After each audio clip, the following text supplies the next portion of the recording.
Hello, जय हिंद। देखिए friends, कलाम academy के द्वारा आरपीएससी सेकंड ग्रेड का एग्ज़ाम जो कि पूरे राजस्थान स्तर पर करवाया गया है, उसके अंतर्गत साइकोलॉजी के जो 20 क्वेश्चन पूछे गए हैं वो हम इस वीडियो में देखने वाले हैं। जिनका भी देखिए आगे सेकंड ग्रेड का एग्ज़ाम है, चाहे थर्ड ग्रेड का एग्ज़ाम है, उन सभी स्टूडेंट के लिए ये वीडियो काफ़ी अधिक इम्पोर्टेंट है। और देखिए जो ये पैटर्न है, मुझे जहाँ तक लगता है साइकोलॉजी का यही पैटर्न रहने वाला है सेकंड ग्रेड और थर्ड ग्रेड एग्ज़ाम के अंतर्गत, और इसी पैटर्न के आधार पर आपसे एग्ज़ाम में क्वेश्चन पूछे जाएंगे।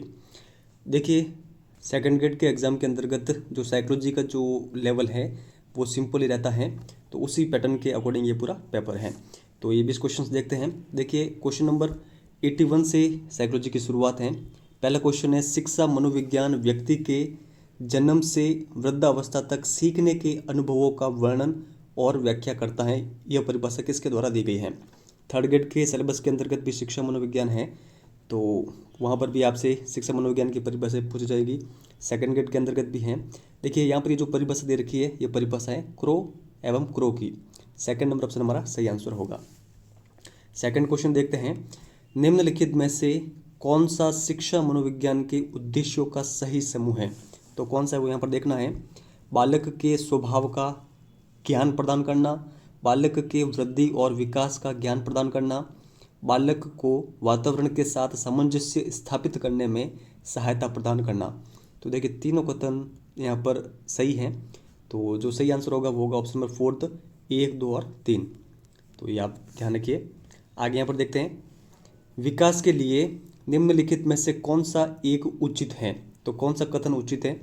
विकास जन्म के साथ प्रारंभ होकर जन्म के साथ ही समाप्त हो जाता है। देखिए यहाँ पर ये पहला कथन गलत है, क्योंकि जो विकास है ये जन्म से जरूर शुरू होता है। हालांकि जन्म से पूर्व यानी गर्भावस्था में विकास शुरू हो जाता है, और ये जो है ये जीवन प्रयत्न चलता है जब तक कि व्यक्ति की मृत्यु नहीं हो जाती। तो इस कारण ये पहला जो कथन है ये गलत है। सेकंड कथन है, विकास में सामाजिक सांस्कृतिक संदर्भ की भी भूमिका महत्वपूर्ण होती है। तो ये कथन यहाँ पर सही है। नीचे वाले कथन भी देख लेते हैं, विकास एकल आयामी होता है। देखिए यहाँ पर ये कथन गलत है। विकास जो है ये बहुआयामी होता है, और विकास अप्रत्याशित होता है। तो ये भी कथन यहाँ पर गलत है। सेकंड नंबर ऑप्शन हमारा सही आंसर होगा। आगे यहाँ पर देखते हैं, निम्नलिखित में से कौन से अवधान के व्यक्तिनिष्ठ निर्धारक हैं, यानी सब्जेक्टिव डिटर्मिनेंट? पहला ऑप्शन है रुचि, लक्ष्य और अभिवृत्ति। सेकंड उद्दीपक, वस्तु, प्रविधि। थर्ड है प्रकाश, ध्वनि, गंध। और फोर्थ है पुरस्कार, दंड और प्रोत्साहन। तो देखिए अवधान से संबंधित जो यहाँ पर व्यक्तिनिष्ठ निर्धारक हैं, मेरे अनुसार इसका जो सही आंसर है वो है ऑप्शन नंबर फर्स्ट, रुचि, लक्ष्य और अभिवृत्ति। तो ये आप ध्यान रखिएगा। हालांकि अगर इसका कोई दूसरा आंसर होगा तो वो मैं आपको टेलीग्राम पर इन्फॉर्म करवा दूंगा। हालांकि मेरे हिसाब से जो फर्स्ट ऑप्शन है ये इसका सही आंसर है। आगे देखते हैं, पियाजे के अनुसार संज्ञानात्मक विकास के किस चरण पर बालक वस्तु स्थायित्व को प्रदर्शित करता है? तो देखिए जो ऑब्जेक्ट परमानेंस है ये प्रदर्शित करता है बालक पहले चरण के अंतर्गत संवेदी पेशीय चरण में। तो यही हमारा सही आंसर है, ऑप्शन नंबर फर्स्ट। तो ये आप थोड़ा सा ध्यान रखिएगा। जीन पियाजे से संबंधित देखिए हर एग्जाम में प्रश्न बनता है, तो ये इसका जो टॉपिक है वो आपके अच्छे से कवर होना चाहिए। इनमें से कौन सी विशेषता प्रतिभाशाली बालक की नहीं है? उच्च आत्म क्षमता, ये प्रतिभाशाली जो बालक होते हैं उनकी विशेषता होती है। निम्न औसत मानसिक प्रक्रियाएं, यहाँ पर ये इसका सही आंसर होगा। ये यहाँ पर इनके संबंध में गलत विशेषता दे रखी है। बाकी ऑप्शन भी देखते हैं, अंतर्दृष्टि पूर्वक समस्याओं का समाधान करना, उच्चतर श्रेणी की मानसिक प्रक्रियाएं। तो ये सभी विशेषताएं होती हैं प्रतिभाशाली बालकों की। आगे यहाँ पर निम्नलिखित में से कौन सा चिंतन जो है वो सृजनात्मकता से संबंधित है? तो देखिए जो सृजनात्मकता से संबंधित जो चिंतन है वो होता है अपसारी चिंतन। फोर्थ नंबर हमारा सही आंसर होगा। आगे देखते हैं, कोई भी नाराज हो सकता है, यह आसान है, परंतु एक सही व्यक्ति के ऊपर सही मात्रा में, सही समय पर, सही उद्देश्य के लिए तथा सही तरीके से नाराज होना आसान नहीं है। तो यह संबंधित है। तो ये किससे संबंधित है? यहाँ पर देखिए जो ये कथन दे रखा है, ये कथन किसके द्वारा दिया गया था ये भी आप ध्यान रखिएगा। ये कथन अरस्तु के द्वारा दिया गया था। और यहाँ पर जितना भी ये पूरा कथन है ये संबंधित है संवेगात्मक विकास से संबंधित। फर्स्ट नंबर ऑप्शन हमारा सही आंसर होगा। आगे यहाँ पर देखते हैं और देखिए इसमें संवेगात्मक विकास किस प्रकार होगा। देखिए नाराज या फिर जो अरस्तु के द्वारा वर्ड यूज़ किया गया था क्रोध, यानी जो क्रोध होता है, क्रोध किस प्रकार की एक जो हम कह सकते हैं क्रिया है, तो ये एक संवेगात्मक क्रिया है। तो इस कारण देखिए ये सामाजिक फिर होगा नहीं, संज्ञानात्मक भी होगा नहीं, शारीरिक भी होगा नहीं। तो इसका सही आंसर यही है, फर्स्ट नंबर ऑप्शन संवेगात्मक विकास। निम्न में से कौन सा स्टर्नबर्ग का बुद्धि का त्रिस्तरीय सिद्धांत का एक रूप है? व्यावहारिक बुद्धि, सैद्धांतिक बुद्धि, संसाधन पूर्ण बुद्धि या फिर जो गणितीय बुद्धि है ये। तो देखिए जो स्टर्नबर्ग के द्वारा बुद्धि का एक प्रकार बताया गया था त्रिस्तरीय सिद्धांत के अंतर्गत, वो होगा यहाँ पर हमारा सही आंसर ऑप्शन नंबर फर्स्ट, व्यावहारिक बुद्धि। देखिए स्टर्नबर्ग ने 3 प्रकार बताए थे, तो 3 कौन कौन से? एक है सृजनात्मक, दूसरा है विश्लेषणात्मक और तीसरा है व्यवहारिक। तो ये थोड़ा सा आप ध्यान रखिएगा, इसका सही आंसर होगा ऑप्शन नंबर फर्स्ट। आगे यहाँ पर देखते हैं अल्बर्ट बांडुरा के सामाजिक अधिगम सिद्धांत के अनुसार कौन सा सही कथन है, वो यहाँ पर देखना है। विद्यालय में खेल को प्राथमिकता देते हुए उसे अनिवार्य कर देना चाहिए। तो देखिए ये अल्बर्ट बांडुरा से संबंधित नहीं है, जो उनका सामाजिक अधिगम सिद्धांत है। इसमें देखिए जो सेकंड कथन है वो सही लग रहा है। बच्चों के सीखने के लिए प्रतिरूपण यानी मॉडलिंग एक मुख्य तरीका है। तो यही कथन जो है ये सामाजिक अधिगम सिद्धांत के बारे में सही है। इनका जो ये सिद्धांत है इसका दूसरा नाम भी आता है मॉडलिंग वाला सिद्धांत। तो ये आप ध्यान रखिएगा। जो चौथा ऑप्शन है वो भी आपको लग रहा होगा, लेकिन संज्ञानात्मक विकास को इन्होंने अधिक महत्वपूर्ण नहीं दिया था जो सामाजिक विकास है इसके अंतर्गत। तो जो सेकंड नंबर ऑप्शन है ये सही है। आगे देखते हैं निम्न में से कौन सा मत अंतर्दृष्टि द्वारा सीखने की व्याख्या करता है? तो ये आप सभी को पता होगा, ये गेस्टल्टवाद। व्यक्तित्व का समाजशास्त्रीय प्रकार का सिद्धांत किसके द्वारा दिया गया है? तो देखिए स्प्रेजर के द्वारा ये दिया गया है। फोर्थ नंबर हमारा सही आंसर होगा। व्यक्तिगत भिन्नताओं का क्षेत्र है, तो कौन सा है? देखिए इसके अंतर्गत लिंग भेद भी हैं, शारीरिक रचना और मानसिक योग्यताएं, सभी हमारा सही आंसर होगा फोर्थ नंबर। बाल अंतर्बोध परीक्षण यानी चाइल्ड एप्रिसिएशन टेस्ट का निर्माण किसने किया था? तो इसका सही आंसर है लियोपोल्ड बेलक के द्वारा। देखिए जो TAT है यानी थियमेटिक एप्रिसिएशन टेस्ट, उसके अंतर्गत मैंने आपको क्या बता रखा है। देखिए इसमें T डबल बार आ रहा है, तो उसके अंतर्गत इसका निर्माण करने वालों के अंतर्गत भी डबल आएंगे M। तो इस तरह आपको इसको ध्यान में रखना है। यानी मॉर्गन और मुर्रे के द्वारा निर्माण किया गया था किसका? विषय अंतर्बोधन परीक्षण का, यानी थियमेटिक एप्रिसिएशन टेस्ट का। तो ये दोनों टेस्ट आप ध्यान रखिएगा। आगे देखते हैं निम्नलिखित में से कौन सा सीखने के लिए अधिकतम रूप से अभिप्रेरित करता है?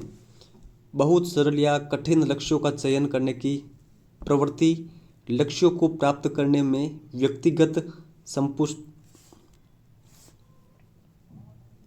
व्यक्तिगत संतुष्टि, बाह्य कारक या फिर असफलताओं से बचने के लिए अभिप्रेरणा। देखिए इसका जो सही आंसर होगा वो होगा सेकंड नंबर ऑप्शन, लक्ष्यों को प्राप्त करने में व्यक्तिगत संतुष्टि। आगे यहाँ पर देर से विद्यालय आने वाला बालक यह स्वीकार नहीं करता है कि वह स्वयं देर से आया है, इसके विपरीत वह इसके लिए घड़ी की खराबी को जिम्मेदार ठहराता है। तो ये कौन सी युक्ति है? तो देखिए आत्मीकरण इसके अंतर्गत नहीं होगा, क्षतिपूर्ति वाला भी सेंस इसके अंतर्गत नहीं है और दमन वाला भी सेंस इसके अंतर्गत नहीं है। तो हमारा सही आंसर क्या होगा? औचित्य स्थापन। यहाँ पर वो औचित्य का स्थापन नहीं कर रहा है, अपने गलती स्वीकार नहीं कर रहा है और दूसरों पर गलती थोप रहा है। आगे यहाँ पर देखते हैं निम्नलिखित में से कौन सा गैरेट के अनुसार अभिप्रेरक का प्रकार नहीं है? तो देखिए गैरेट की मैंने आपको एक ट्रिक बता रखी है, जेम्स आपको ध्यान रखना है, जेम्स। ठीक है, तो जे से क्या होगा? जैविक, म से हो जाएगा मनोवैज्ञानिक और स से होगा सामाजिक। तो कौन सा नहीं होगा? जन्मजात। आगे यहाँ पर रुचि वह प्रेरक शक्ति है जो हमें किसी व्यक्ति, वस्तु या क्रिया के प्रति ध्यान देने के लिए प्रेरित करती है। ये परिभाषा किसने दी है? तो देखिए यहाँ पर जो ये परिभाषा है रुचि की, ये दी गई थी क्रो एंड क्रो के द्वारा। तो ये आप ध्यान रखिएगा। इसके अंतर्गत देखिए आपको कीवर्ड के रूप में प्रेरक शक्ति को ध्यान रखना है। अगर आपके एग्जाम में बन जाए तो प्रेरक शक्ति का जो रुचि के संबंध में किसने प्रयोग किया है, तो क्रो एंड क्रो ने। और दो अंतिम क्वेश्चन है, टर्मन के अनुसार जो प्रतिभाशाली बालक हैं उनकी बुद्धि लब्धि होती है तो कितनी होती है, 140 से अधिक। और अंतिम क्वेश्चन है, सीखने से संबंधित प्रतिक्रिया सिद्धांत के पावलक के जो प्रयोग हैं वो किस पर किए गए, तो ये किए गए थे कुत्ते पर। सेकंड नंबर ऑप्शन इसका सही आंसर होगा। देखिए इसी प्रकार का पैटर्न थर्ड ग्रेड के एग्जाम के अंतर्गत रहने वाला है। अब देखिए एग्जाम किसी की हम प्रिडिक्शन नहीं कर सकते हैं, हार्ड भी बन सकता है, लेकिन जहाँ तक लगता है कि जो सेकंड ग्रेड का तो इसी प्रकार रहने वाला है, क्योंकि आप ओल्ड पेपर उठाकर देख सकते हैं। थर्ड ग्रेड का हम कुछ भी नहीं कह सकते क्योंकि फर्स्ट बार ये RSMSSB के द्वारा करवाई जा रही है। लेकिन जहाँ तक मुझे लगता है कि जो पैटर्न है वो इसी प्रकार रहेगा।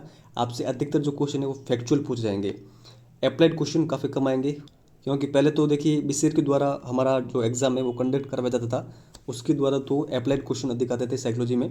लेकिन जो RSMSSB है इसके द्वारा अधिकतर जो क्वेश्चन है वो फैक्चुअली पूछे जाते हैं। तो पूरी आशा है कि आपका जो साइकोलॉजी वाला पोर्शन है वो इसी प्रकार से आएगा। तो साइकोलॉजी में आपको चिंता करने की आवश्यकता नहीं है। आपको देखिए सबसे अधिक फोकस करना है जो शैक्षिक परिदृश्य वाला जो पोर्शन है आपके अंदर सिलेबस के अंतर्गत। इसके अलावा जो सूचना तकनीकी है और इसके अलावा राजस्थान का सामान्य ज्ञान, यहाँ से देखिए आपके अधिकतर जो प्रश्न हैं बनेंगे तो ठीक ठाक है, लेकिन आपके अधिक प्रश्न गलत होने के चांसेस यहाँ से है क्योंकि आपने इनको पहले पढ़ नहीं रखा है। तो आपको बार बार इनका रिवीजन करना है। और आपका जो सब्जेक्ट है जो भी हो, चाहे हिंदी हो, इंग्लिश हो, अदरवाइज SST हो, तो उसका भी आपको बार बार रिवीजन करना है, तभी आपका जो जितना भी ये मैटर है वो आपको याद हो पाएगा। और जो चीज़ें अंत में आपको याद है वही आपके एग्जाम में काम आएगी। आप चाहे कम चीज़ें पढ़िए, लेकिन जो चीज़ आप पढ़ रहे हैं वो आपको याद होनी चाहिए। तो आई होप आपको ये वीडियो पसंद आया होगा। इसके अलावा देखिए जो भी स्टूडेंट अभी तक थर्ड ग्रेड की टेस्ट सीरीज से ज्वाइन नहीं हुए तो आप GK ट्रिक एजुकेशन की एप्लीकेशन से ज्वाइन हो सकते हैं। इसके अलावा NCERT और RBSC की भी test series GK trick education की एप्लीकेशन पर अवेलेबल हैं। सेकंड ग्रेड एग्जाम में आपको वहां से काफ़ी अधिक बेनिफिट मिलेगा अगर आप उसे ज्वाइन करके उन टेस्ट को अटैम्प्ट करते हैं। तो उन टेस्ट के अंतर्गत देखिए जो भी इंपॉर्टेंट फैक्ट है एग्जाम की दृष्टि से वो डाले गए हैं, और फर्स्ट ग्रेड एग्जाम में भी डायरेक्टली वहाँ से क्वेश्चन बने थे। अब देखिए जो हमने 9th क्लास का टोटल आपको जितना भी मैटर कवर करवाया था उसमें फर्स्ट ग्रेड एग्जाम में जो सेकंड पारी थी उसमें 6 क्वेश्चन डायरेक्टली पूछे गए थे, एक भी क्वेश्चन हमारे मैटर से बाहर नहीं था। तो RBSC NCERT वाला मैटर काफ़ी अधिक इंपॉर्टेंट है, अभी भी समय है, आप उसका फ़ायदा उठा सकते हैं। और अगर आप वो मैटर नहीं पढ़ पाएंगे तो भी कोई बात नहीं, टेस्ट है, टेस्ट को आप अटेंड कर सकते हैं। जो ये पूरा कोर्स है उसके अंतर्गत PDF भी अपलोडेड हैं, PDF को आप रीड कर सकते हैं। अदरवाइज़ आपके पास अगर समय नहीं है रीड करने के लिए तो आप उन टेस्ट को अटेम्प्ट करके अपना एवेल्यूशन कर सकते हैं। जो चीज़ें आपको यहाँ पर आपके देखिए इस टेस्ट के अंतर्गत जो गलत होगी, मुझे पूर्ण विश्वास है कि वो आपके मेन एग्जाम के अंतर्गत गलत नहीं होगी। और RBSC NCERT का मैटर सबसे अधिक इंपॉर्टेंट है, यहाँ से प्रश्न बने हैं, आगे भी बनेंगे, तो आपको इनका महत्व समझना ही होगा। चलिए इस वीडियो में इतना ही है, धन्यवाद।